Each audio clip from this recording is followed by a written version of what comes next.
Oi pessoal, tudo bem? Aqui é Marcos Botelho, sou pastor presbiteriano da comunidade da Vila e a gente está numa série onde a gente estuda uma vez por semana o livro de Atos, Atos dos Apóstolos, Atos do Espírito Santo. Antes da gente entrar no vídeo, eu gostaria de pedir para você assinar o canal, curtir o vídeo, apertar no sino para ser avisado sempre e a gente poder estar junto. Convido os amigos para essa caminhada de leitura bíblica e bate-papo.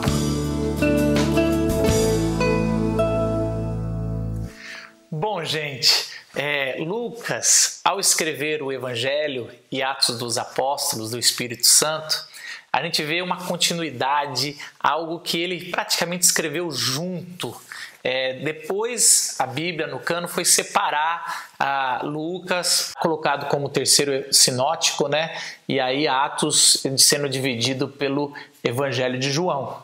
Mas ele praticamente continua e ele vai mostrar que Jesus foi encontrando por vários dias, 40 dias para ser um pouco mais exato, com os seus discípulos. Eram mais do que os discípulos, os 12, eram dezenas de discípulos que Jesus apareceu várias vezes em carne e osso ressurreto e praticamente com uma mensagem: calma que a promessa vai chegar, não sejam ansiosos, não tomem decisões, não se espalhem, fiquem em Jerusalém, eu vou mandar minha promessa que eu já estava falando há muito tempo, antes de ser crucificado, ao ressurgir eu vou subir ao Pai e vocês vão receber essa promessa. Então é interessante que os discípulos começam a perguntar: mas chegou a hora, Senhor, que você vai estabelecer o seu reino? A grande discussão dos discípulos é sobre o reino de Israel, ou o reino de Deus que ia se estabelecer na terra, né? A mensagem de Jesus gira toda em torno do reino.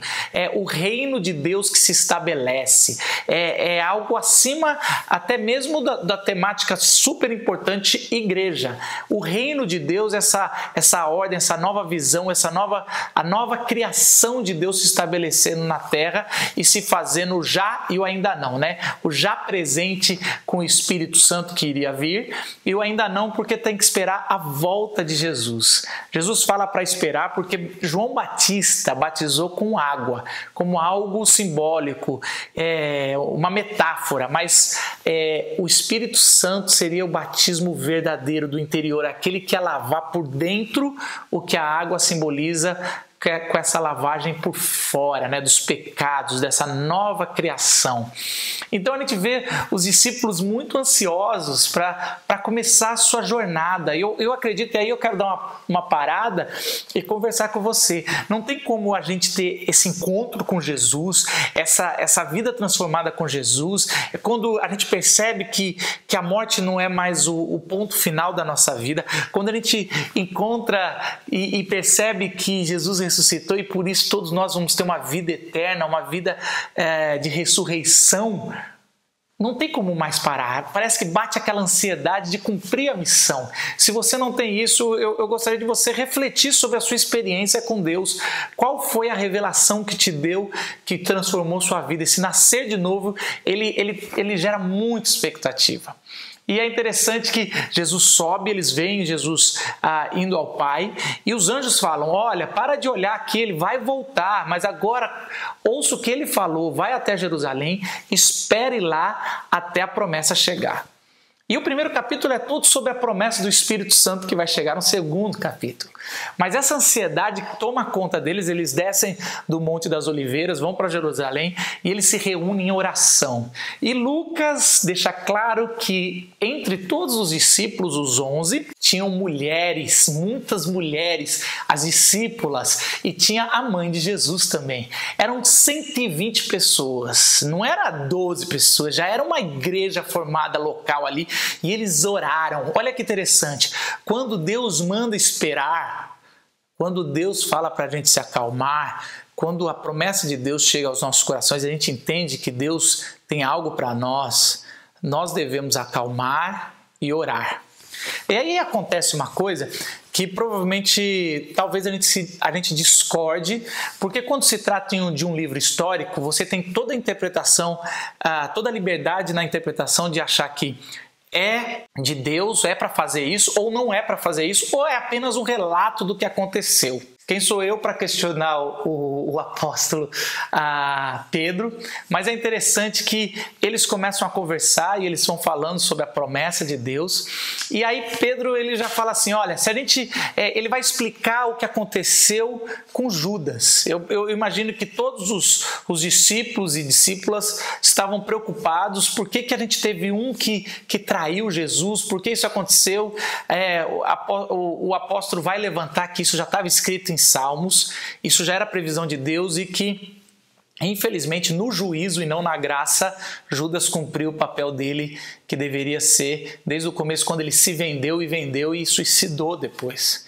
E aí Pedro convoca eles para orar, para pôr mais um no lugar para cumprir os 12. E aí eles oram, mas aí eles tiram a sorte. Vamos lembrar que o Espírito Santo ainda não veio. Então, antigamente, antes do Espírito Santo dar discernimento, eles tiravam sorte para ver quem ia ser decidido, né? E a sorte caiu para Matias. E Matias entrou no lugar de Judas Iscariotes. Mas Matias não foi ninguém depois disso, não se tem relato de Matias. Talvez isso daí Deus queria que os apóstolos esperassem o Espírito Santo e eles iam mostrar quem seria o 12º apóstolo, que talvez Lucas está dando a dica que seria o apóstolo Paulo. Esse era o apóstolo que os discípulos demoraram a aceitar ou foram muito cuidadosos, até porque a história de Paulo merecia um cuidado especial, uma atenção, mas mais para frente a gente vai ver como Paulo demorou para ser aceito, mas quando foi aceito, entendeu os apóstolos e tudo, que Jerusalém era uma sede, né? Era um centro de treinamento, mas que o mundo era o campo, né? É interessante que Jesus, antes de subir, fala, vocês vão passar Maria, ele vai falando geograficamente os lugares mais longes até o confim da terra. O que eu quero dizer aqui, e assim eu concluo, talvez as minhas impressões, o que Deus falou comigo, o que o Espírito Santo está tratando, e eu não sei o que você tem a dizer, mas assim, eu lendo isso eu vejo tanto que primeiro, importante da oração. Estar conectado com Deus, quando você é impactado por Cristo, nós devemos investir tempo orando para ouvir o que Deus tem para nós, para nos preparar para os presentes que Jesus nos prometeu, para ouvir a voz de Deus e às vezes não cometer equívocos, coisas muito rápidas, querer substituir coisas e talvez ficar preso ao sistema que já era como ter 12 discípulos para as 12 tribos, era muito importante na hora que Jesus chama, mas agora a dimensão e os paradigmas são outros. Deus vai nivelar muito mais agora, onde todo mundo vai ter o seu sacerdócio, assim que receber o Espírito Santo, todos serão apóstolos, todos serão missionários, todos serão embaixadores de Deus. Então a segunda lição que mexe muito comigo é calma, calma.